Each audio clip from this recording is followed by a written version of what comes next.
সব hero cinema থেকে আসে না, কিছু কিছু হিরো আসে পাহাড়ের চূড়ায় দাঁড়িয়ে, দেশের জন্য নিজের জীবন দিয়ে। আজ আমি তোমাদের বলবো এমন একজন ইন্ডিয়ান আর্মি অফিসারের গল্প, যার একটা বাক্য আজও ভারত মনে রাখে, ये दिल मांगे मोर। ক্যাপ্টেন বিক্রম ভদ্রা জন্মেছিলেন হিমাচল প্রদেশের পালামপুরে।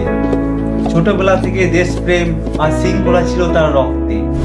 স্কুলে পড়াশোনার পাশাপাশি তিনি এনসিসিতেও যোগ দেন। সেখান থেকে আর্মির স্বপ্নটা পোক্ত হয়। ইঞ্জিনিয়ারিং শেষে বিক্রম ভদ্রা যোগ দেন ইন্ডিয়ান মিলিটারি একাডেমিতে।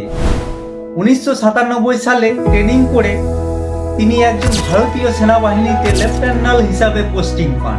13 জ্যাক রাইফেলে তার ব্যাচমেটস বলতেন, এই ছেলেটা ভয় চেনে না।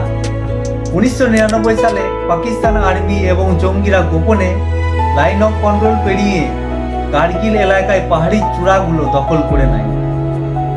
তাদের উদ্দেশ্য ছিল একটাই, ইন্ডিয়া পাকিস্তানের রোডের লিঙ্ক কেটে দেওয়া, ইন্ডিয়ান আর্মিকে সারপ্রাইজ অ্যাটাক করা।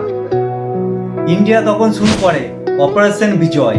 ক্যাপ্টেন বিক্রম ভদ্রা দায়িত্ব পান .5140 এবং .4875 পুনর্দখলের।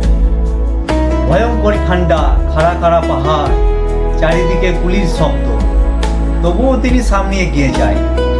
.5140 জয়ের পর তিনি বললেন, ये दिल मांगे मोर। এই কথাটাই হয়ে যায় ইতিহাস। তার একজন সঙ্গী অফিসারও আহত হন। অনেকে তাকে পিছিয়ে থাকার কথা বলেছিল, কিন্তু বিক্রম ভদ্রা থামেননি। শান্ত গলায় শুধু বলেছিল, মে যাউঙ্গা। শত্রুর গুলির সামনে দাঁড়িয়ে তিনি নিজের সঙ্গীকে বাঁচান, কিন্তু নিজে আর ফিরে আসেননি।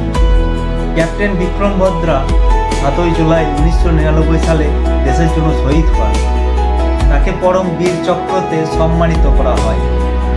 আজও তার নাম মানে সাহস, ত্যাগ, নিঃস্বার্থ দেশপ্রেম।